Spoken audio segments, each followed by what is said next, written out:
Welcome to Leading People with me, Jerry Murray.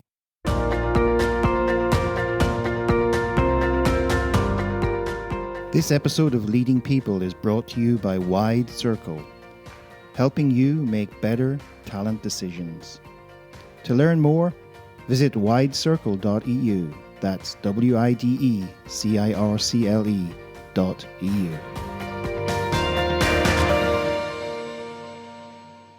Leading People is a podcast which features insightful conversations with leading people about leading people. Yes, that's a play on words. In each episode, you get tips from leading people such as CEOs, HR professionals, authors, and thought leaders on all aspects of leading people, including how to attract, engage, develop, and grow talent to build successful organizations. And we provide insights on how to lead yourself so you can consistently perform at your best. In this episode, I sit down with executive coach and author of no less than 17 books, Joseph O'Connor, to talk about his latest book, Coaching the Brain, Practical Applications of Neuroscience to Coaching. Along the way, Joseph explains why he writes books on topics that interest him and shares many fascinating insights about how our brains work so that we can all begin to coach our brains right away. Joseph O'Connor, welcome to the show. Thank you, Jerry. It's great to be here. Yes, it's great to have you on the show. So for our listeners out there, some of them may be wondering, are you that other Joseph O'Connor who writes the other books? And you're not. You're not Sinead's brother. However, you've also written a lot of books over the years. I've counted at least 10 or 12, maybe there's even more. But maybe for our listeners who don't know you yet, how did you get here? What person, place, or event stands out in your journey to where you are today? Or was there some sort of epiphany moment or series of epiphany moments that just formed how you built your career? Oh, my God. Well, there's 2 or 3 days talking in that, so Right. give you the main points. There is a Joseph O'Connor, the Irish novelist, who writes wonderful novels, and I've written, actually, for the record, I think it's 17 books to date, all of them non-fiction, and of course, my dream is to write a fiction book. I want to write science fiction. I'm going to write a science fiction novel, and I have several ideas, and I'm going to do it.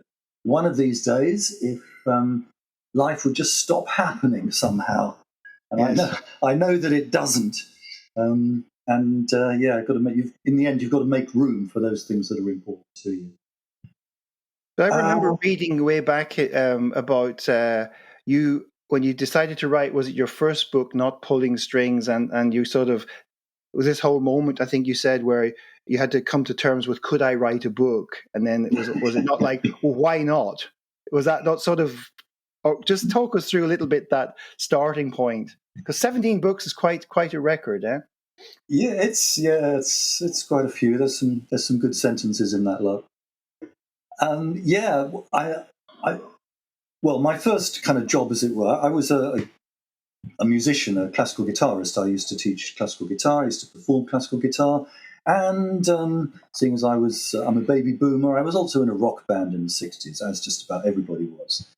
So, but I was always interested in classical guitar.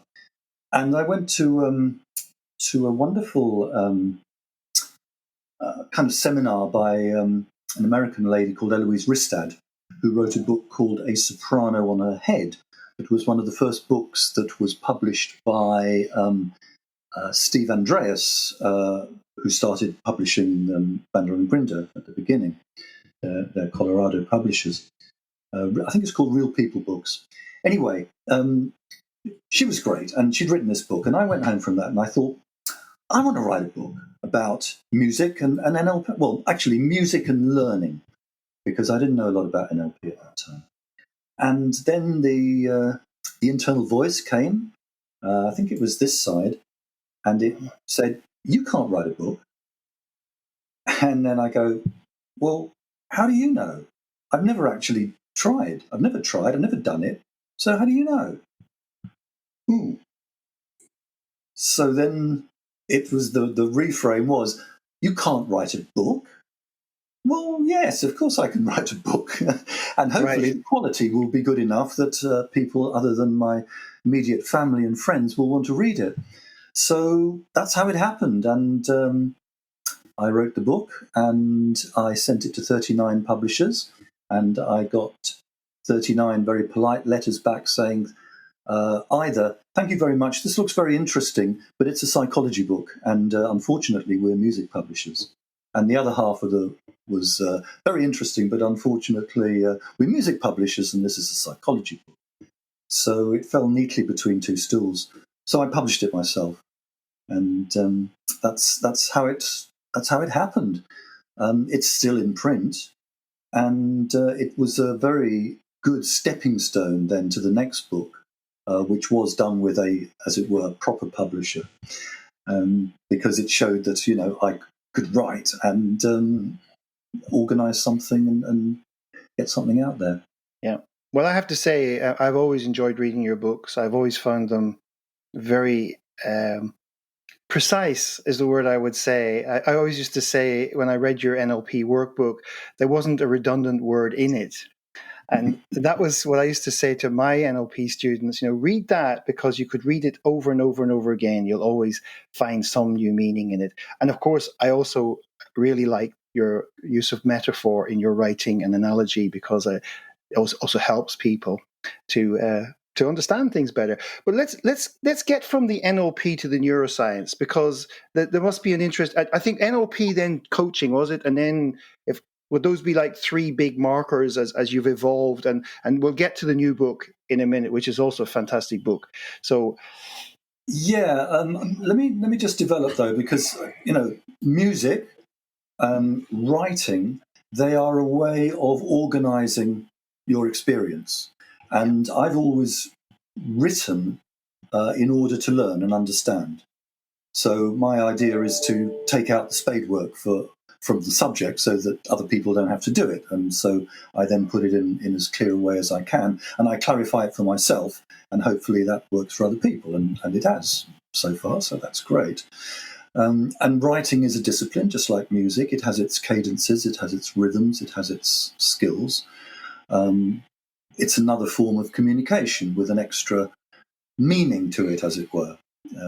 Whether you play music, whether you write, you're communicating something of yourself and other people's, their thoughts and feelings, in a way that connects with the listeners. So I see those two as a kind of process for me that's been very important. Then I got into NLP because it was really interesting. And I first heard about it in a music seminar, actually. It was a guitar seminar. It was a group of guitarists who came together to explore guitar, music learning, of course, stage fright, all of those sort of things that you deal with. And NLP came into it, and I went away from that seminar thinking, that's really interesting. I didn't understand it at all, but I know it's interesting. So it needs more exploration. right. So that's what I did. And that led on to coaching, which I think, at least for me, is an application, a very clear and important practical application of NLP. And I'm an executive coach, so I like to use the coaching skills at that level with the people who run businesses, because this is very influential and very important. Yeah. And they have a lot of leverage. Yeah. And the books have always gone along in terms of, what am I interested in right now? What do I want to learn about? I think I'll have a go at writing a book on it. Yeah, I think that's a very important advice to people out there. I mean, my fellow countryman, George Bernard Shaw, did us all a disservice when he said those who do and those who can't teach. Because actually, if you can teach something, if you can unpack it in such a way that you can understand it enough to convey that to other people, and they can understand it enough to do something and actually learn, that's not easy. No. And if you can do it, so let's say hats off to anybody who can really teach something, whether in the classroom or in the written form. and explain it in a way that other people can understand it and use it. So, how's about we get into coaching the brain? Ah, yes. Wonderful organ that we've all been imbued with, eh? Yeah. Oh, wow. Where do you start? I mean, my interest came, I guess, for about 4 or 5 years ago now. I tend to look for gaps in knowledge, and there was a clear gap in knowledge in terms of the domain of neuroscience in coaching. In other words, there was lots and lots of psychological models about how to coach, but not a lot of evidence-based research, especially on neuroscience and how the brain worked, in terms of backing that up. So, a lot of models were kind of we didn't really know how they worked or how they worked.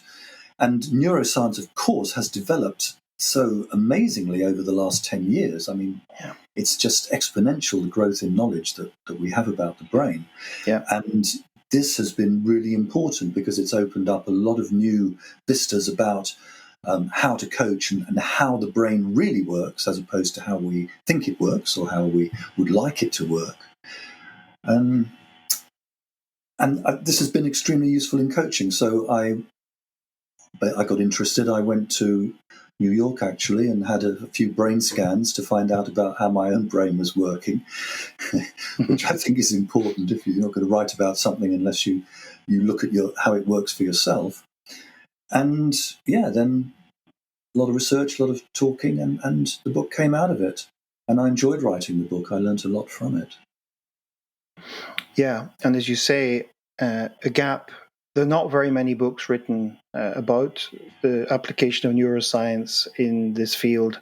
And I think neuroscience has, because it's still an emerging field, there's lots of pieces everywhere. And it's almost really like the brain works. The brain needs all these pieces to actually function. And I think what you've done quite successfully here is synthesized a lot of that into an application where people can use it, not just coaches. I think there's enough in here, if you're being coached even, to understand what's going on. I don't know whether you'd agree with that.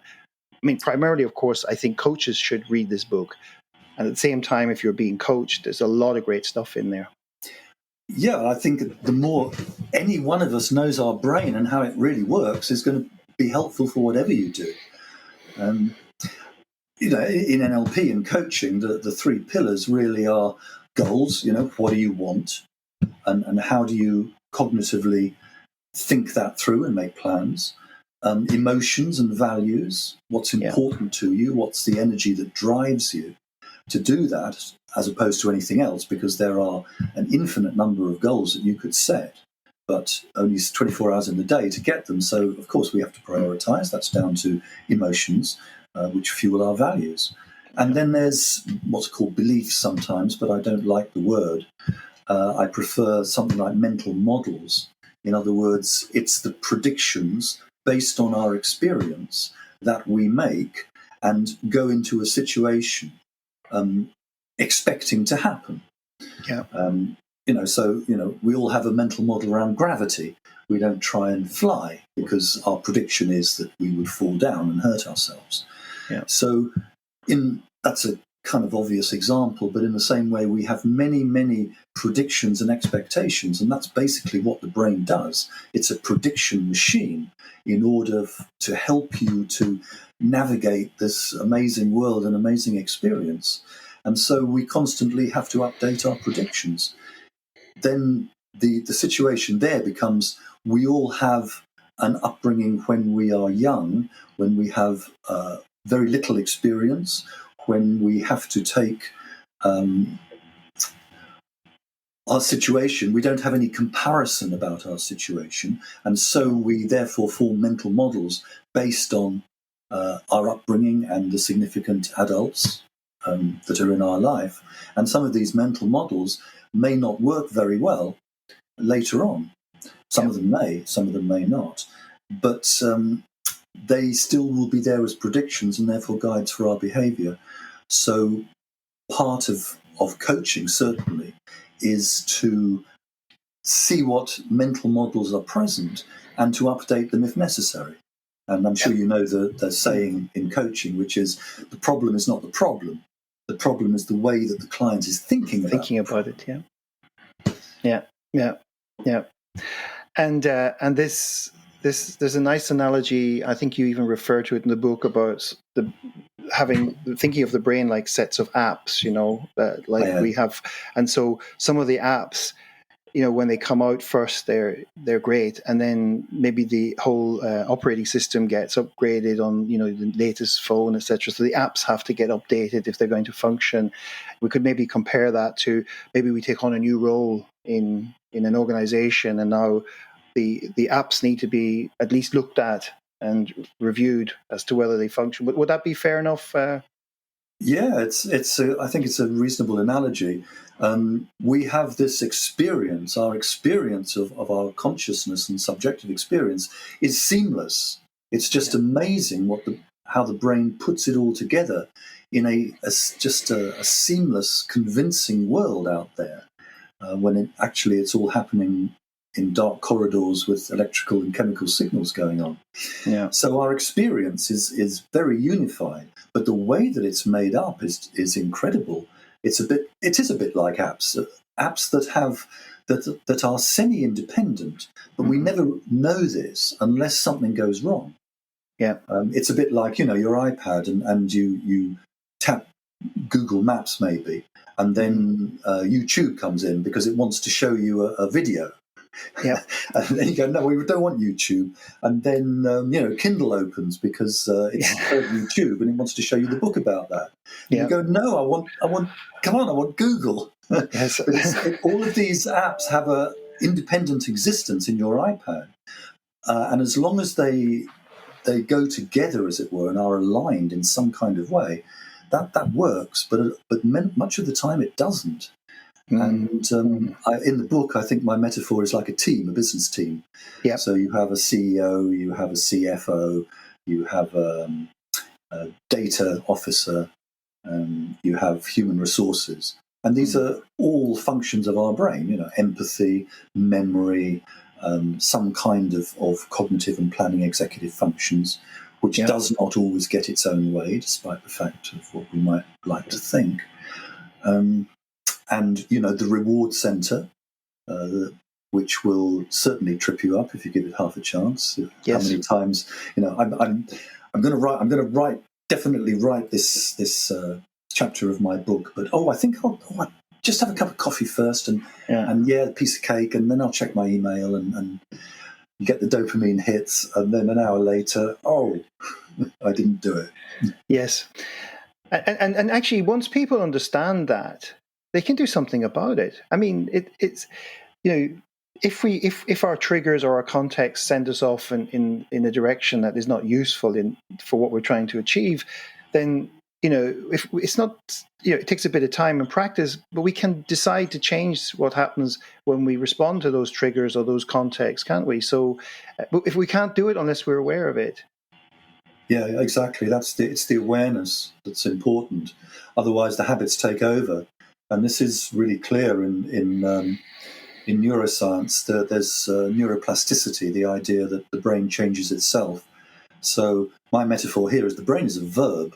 We think of the brain as a chunk of it's fat and water mostly. Yeah. It has the consistency of soft butter. But it's not a thing. It's a verb. And it's changing itself all the time. And my brain will be different after our conversation, and our listeners' brains will be different after listening to the conversation, because the brain is always changing in response to experience.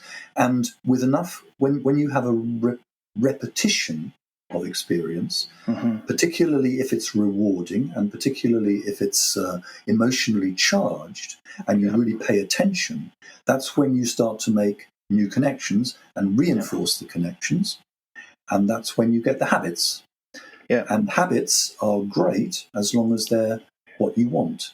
Yes. It's the strength and the weakness, you see. Habits are things you do without thinking. So if they're good, that's fine. But if they're not good, or you want to change them, or it's out of date, then you really have to pay attention and catch it every time. And for that, you need some kind of external reminder. Yeah. Yeah, some of the work I come into contact with, or some of the things I come into contact with, are, people sometimes just go for the fact that they get a cognitive awareness of some aspect of their behavior, and that's not a bad starting point, and it's just not enough to make the change. It's this concept of deliberate practice that Anders Ericsson came up with, and the work he did around that. And that's also related to the idea that, we really have to work at things. You, as a classical guitar player, probably can reflect back to the people who, you could practice the guitar very badly and end up being very good at being bad, Yes. and it's also being aware not just of what certain stimuli are doing to us, but how we're responding to that, and then being able to calibrate that to some sort of standard, which helps us go forward and improve or get better results. Yeah. Yeah. Absolutely. I have a question for you. Oh, sorry. Go ahead. Pick up on that, because it's really important what you said. We get good at being bad. In other words, we get good at whatever we practice. And while it's fairly obvious, if you want to get good at guitar playing or tennis or whatever it might be, you practice it. But if you want to get really good, you make sure you practice the things that work. You practice the guitar in the way that really is the most efficient, and same with tennis. And what we tend to forget is that rule also applies to our thinking, because our thinking, which is immaterial, changes the neurons of the brain, which are material, which is an amazing crossover between the material and the immaterial. So if you keep thinking a particular thought, this is the thought that will be reinforced with the strengthened connections in the neurons of the brain, and therefore that will become a habitual thought. Now, the brain has no discrimination about whether that thought is a good thought, an empowering thought, a useful thought, or a really stupid thought. Doesn't matter. It will faithfully reinforce the connection every time that you do it. And you'll end up with a habit that's either works, a habit of thinking that either works, or a habit of thinking that doesn't work very well. And then, we get into trouble.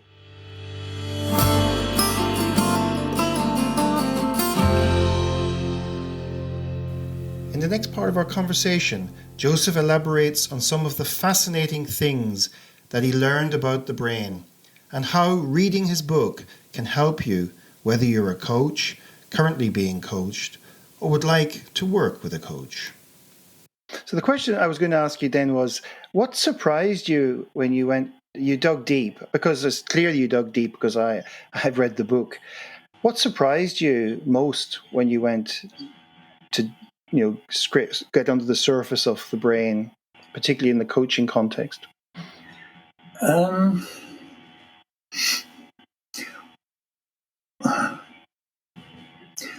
Well, there were quite a number of things, really. One is certainly that neuroplasticity, which enables us to learn and respond and change, but at the same time has a dark side. That the more whatever you practice, you get better at. So it's really important to choose what you want to get better at, and that I think that's very important, and something that we can easily forget about. Once won't hurt. Once Yes. won't hurt, but once, over and over again, yes, will build a connection. Yeah. Especially if you pay attention, and attention is really, we don't know what attention is, but it's extremely important, because you will build those neuroplastic circuits much quicker if you pay attention. And we don't know how that works. It leads to certain chemicals being released in the brain. But, attention, repetition, emotion, those are the things that will build the circuits most quickly. Okay. So that was one thing anyway. There's plenty of others, but... Well, I have a question, because I think one thing that maybe our listeners are, let's say, unconsciously aware of, but I think let's unpack it a bit. You talk about embodiment, and you talk about three things in the embodiment. The first of which is probably something that many people who are high performers overlook, and that is this concept of sleep. Yes, absolutely. The brain is part of your body. doesn't work without the body. It is absolutely part of the body. So if you want a good brain in terms of focus and motivation and connection, then you've got to take care of it physically because it is a physical organ. And sleep is really, really important. There's a wonderful book by Matthew Walker called Why We Sleep, which I would recommend to everybody. I don't think you can read that book without overhauling your sleeping patterns amazingly. I mean, I remember reading in the UK here, end of March when the clocks go forward, I think, and we get 1 hour less sleep. And it's only 1 hour less sleep, and yet statistically in big data, there's a spike in road traffic accidents. Yeah. There's a spike in severity of sentences from judges as well. For those days afterwards, and that's just 1 hour. And then there's really, really clear evidence that sleep is really important for your brain and your body. And it's terrible when I hear executives say, I haven't got time to rest. I could do on 4 hours sleep. I've got to get on. I've got to be focused. I've got to do this. And they don't realize that by taking 4 hours sleep, it's guaranteeing that they will not be focused. And they will have to spend, instead of, 16 hours a day, they'll have to spend 20 hours a day doing it. It's a self-fulfilling prophecy. Yeah.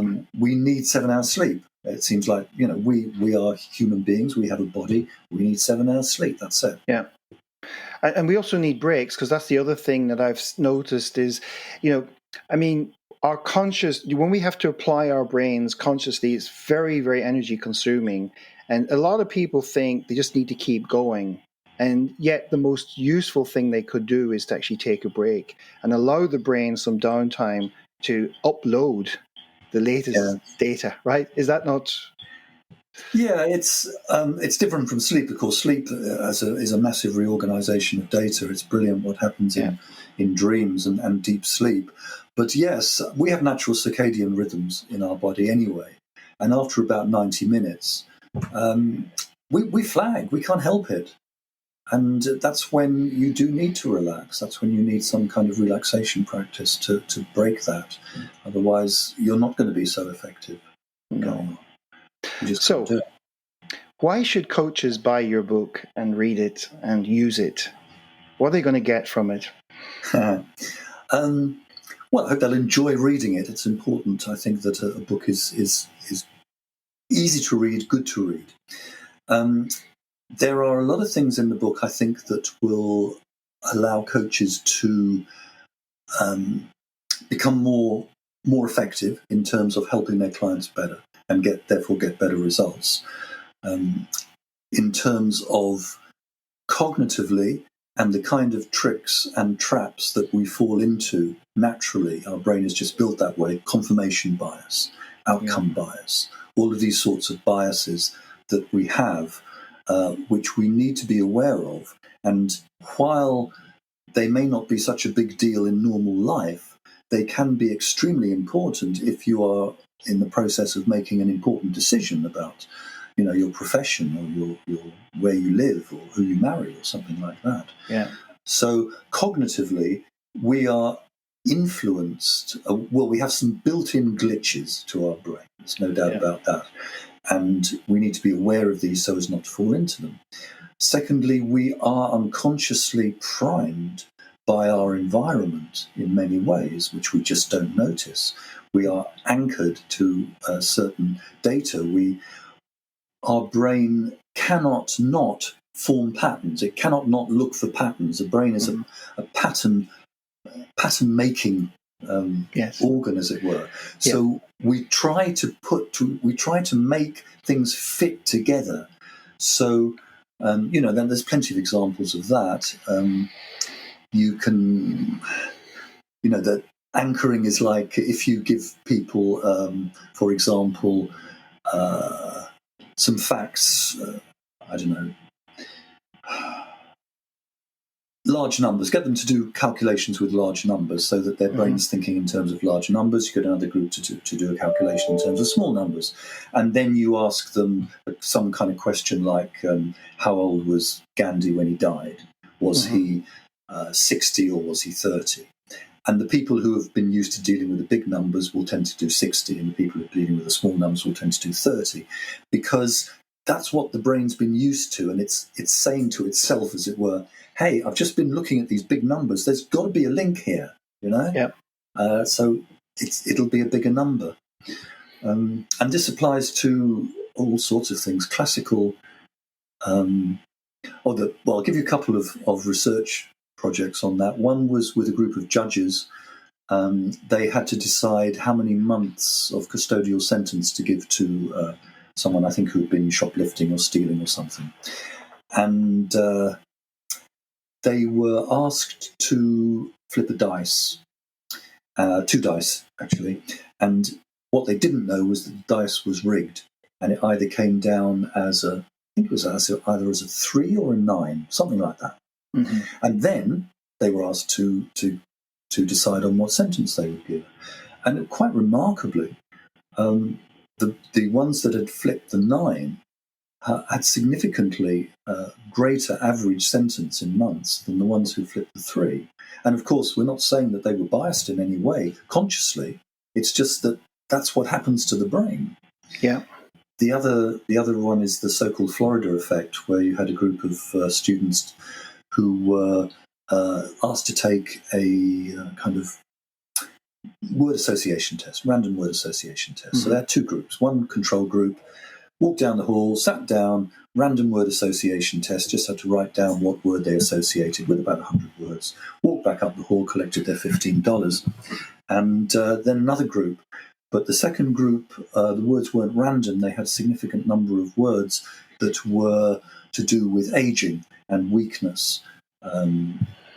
Grey, bald, weak.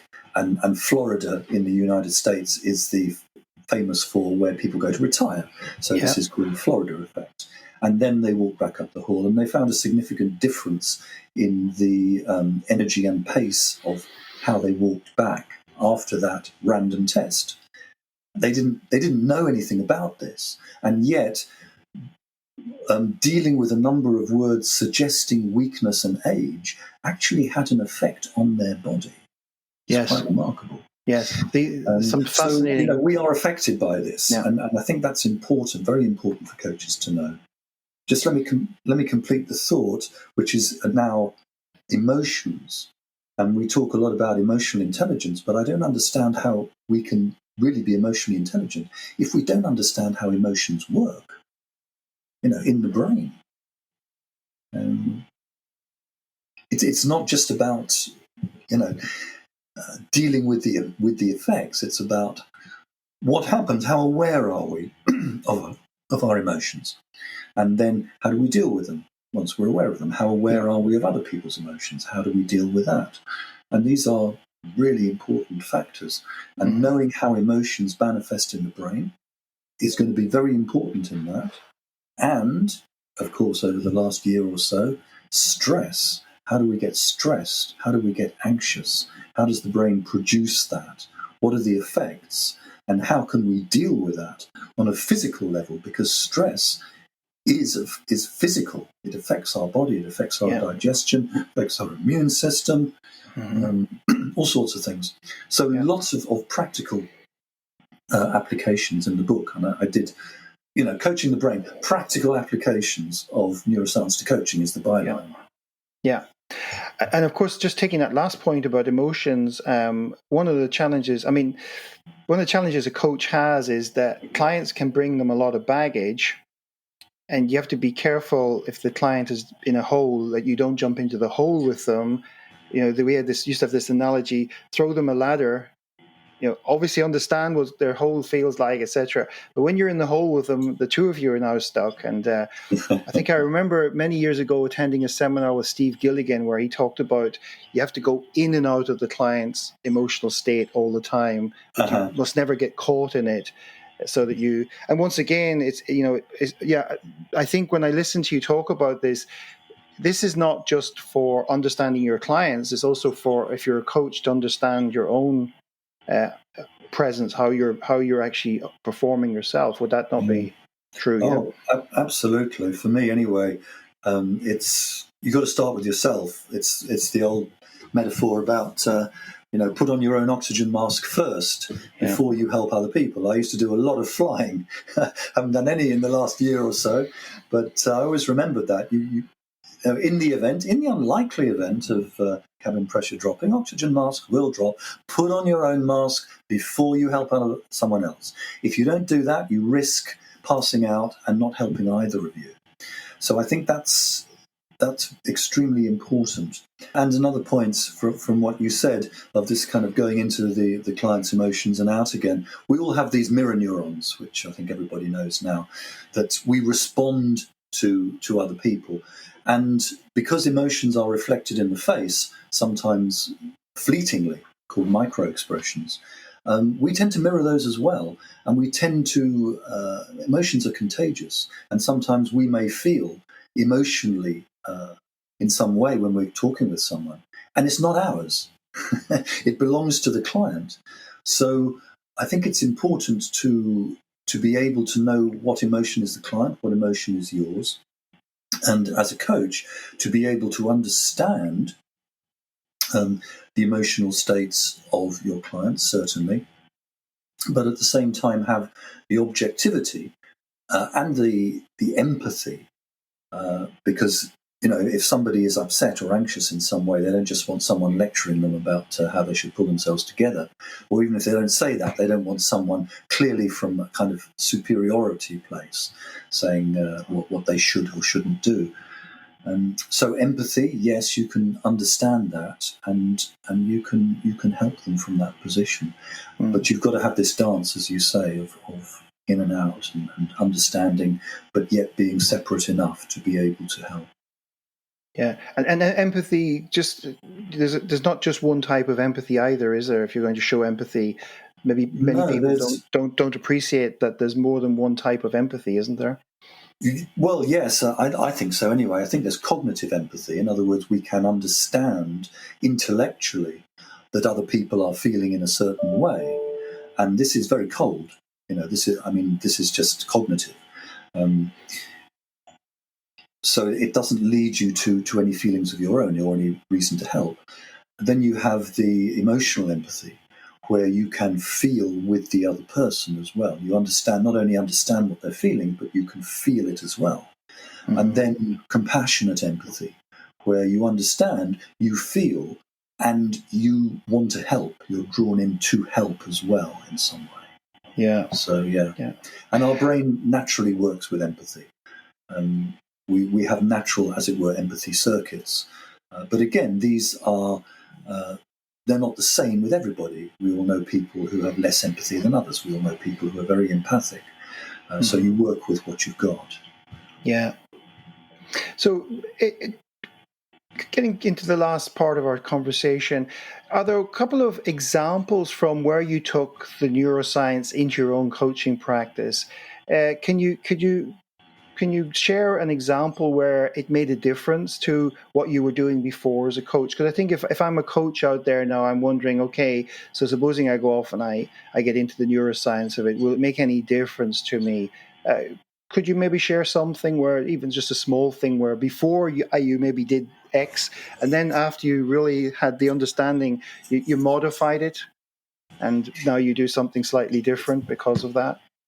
Well, yeah, I think as a good example from last week, I was coaching a lady who was talking about the number of as it were, balls that she had in the air juggling. She was very capable. She was a coach. She was on the boards of a number of companies. She did unpaid charity work. She wanted to write. She had a dream about doing some research into epigenetics and neuroscience.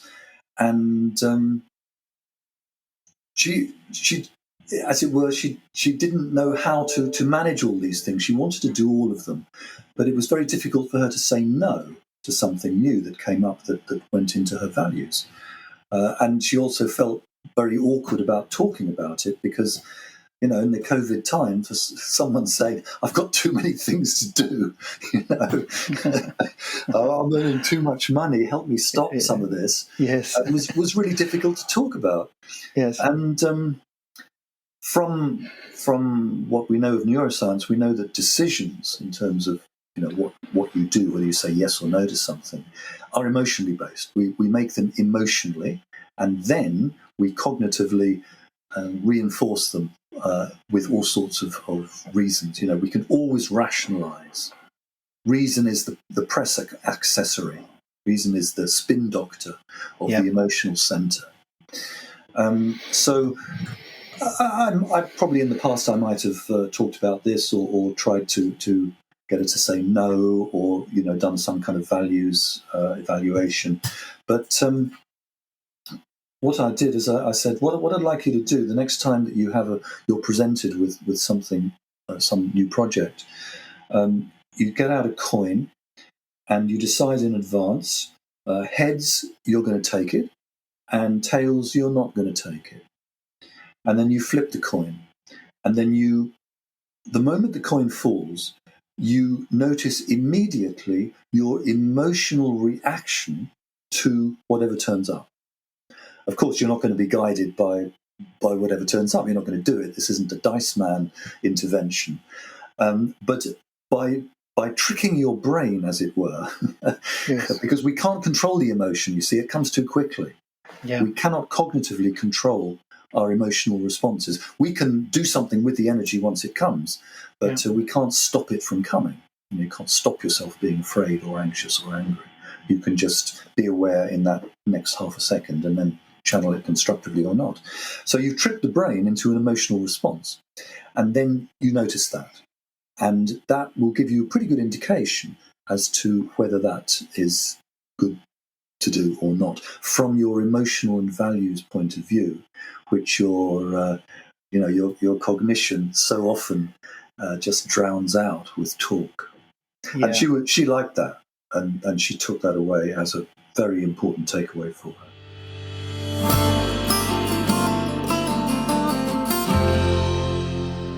To finish our conversation, Joseph provides us with 3 simple and practical things that we can do right now to coach our brains.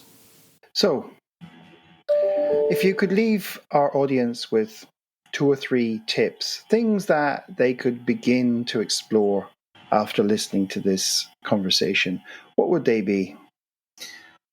Well, the three big things are certainly sleep. Make sure you get enough sleep. Physical exercise. This is the other thing about embodiment of the brain. It's a physical organ, needs exercise in terms of the blood going around it.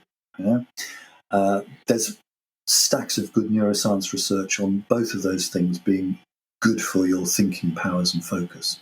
And then the other thing is some practice of meditation. There is excellent neuroscience research about how meditation is really good for your brain in terms of it makes you less reactive. It makes you, it stops what's called the default mode network, which is the kind of obsessive rumination, round and round sort of thing that we can all get into. It breaks that down. It strengthens the connections between the prefrontal cortex, the kind of planning, executive, cognitive, and the amygdala, which is the fear emotional center. Mm-hmm. So it means that if we are anxious or afraid, then we can reframe more quickly. And reframing or reappraisal of emotional responses is one of the strongest. We know that's one of the strongest ways of dealing with them.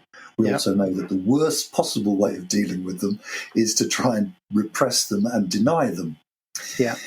So some kind of practice of meditation, exercise, sleep, and just intuition. We're a very cognitive culture, and coaching particularly tends to be very cognitive and very verbal, very linguistic. Mm-hmm. And vast parts of our brain and our experience are just missed out, and they'll come back in another way. But let them have their say emotionally, Let them have their say in terms of intuition. Because there's always a message there, isn't there? There's always a message. Isn't there always a message, Joseph, for us? Whether we accept the message or not, it's often worth at least having a listen or look at it. You know, the brain in the head has the on the left side, nearly for everyone, has the linguistic part that allows us to speak and understand, which privileges that particular part. But we have hundreds of thousands of neurons in our stomach and hundreds of thousands of neurons in our heart, and so much so that people have called those second and third brains in a way. Now they don't have a verbal part, but we all know that our stomach can really make itself felt in ways that we have to pay attention to. In terms of stress or whatever it is. So we need to pay attention to our body. It's not just about thinking. Okay. So I'm going to put some links in the show notes. We didn't quite mention the international coaching community. Would you like to just say a little bit about that? Is anything coming up that our listeners might want to check out? Are you running any seminars or anything where people might want to get in touch? Or is the ICC running anything where neuroscience is now incorporated into the trainings? Or that? There's just a few minutes or so on that. Well, international coaching community, we run many coaching trainings, and we do have now a Coaching the Brain, coaching with neuroscience and international certification, which is done distance learning. And the next module will be starting in September with the module on neuroscience of beliefs or mental models. Okay, so that's a lot of fun. You set that up quite a number of years ago. That's been around a long time, hasn't it? ICC. We've been going. This is our third year, actually. No, but I mean the organisation. Oh, the ICC. In case people don't know, because they know of ICFs and EMs, whatever CCs, and these guys, they may not have heard about the IC. But your coach, ICC was started. Well, it's our 20th birthday this year. So, we've been going some time. Started myself and my wife and partner, Andrea, in São Paulo, Brazil, back in 2001. And it was international. We started with trainings in Brazil, in Spain, in Poland, in Denmark, first of all. Coaching, of course, and community, a group that have values at their heart, because 20 years ago, coaching was much more in terms of goals and cognition. And we thought it was the community part and the values was equally important. So that's why we gave it that name.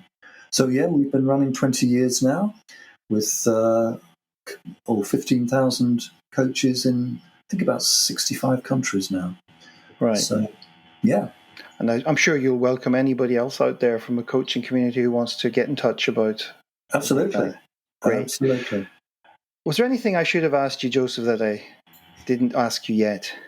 No. We've covered quite a lot. NLP coaching, music, writing, brain, all sorts of stuff, and hopefully interesting and useful for those of you that are listening. Great. Well, without further ado, thank you for sharing your insights and wisdom with us today, Joseph, and I wish you lots of success with the promotion of the book and with the neuroscience courses that you're offering coaches as well. Great. Well, thanks, Jerry. It's been a pleasure. Thank you for tuning in to this week's episode. You will find details of what we covered in the show with links, etc. in the show notes.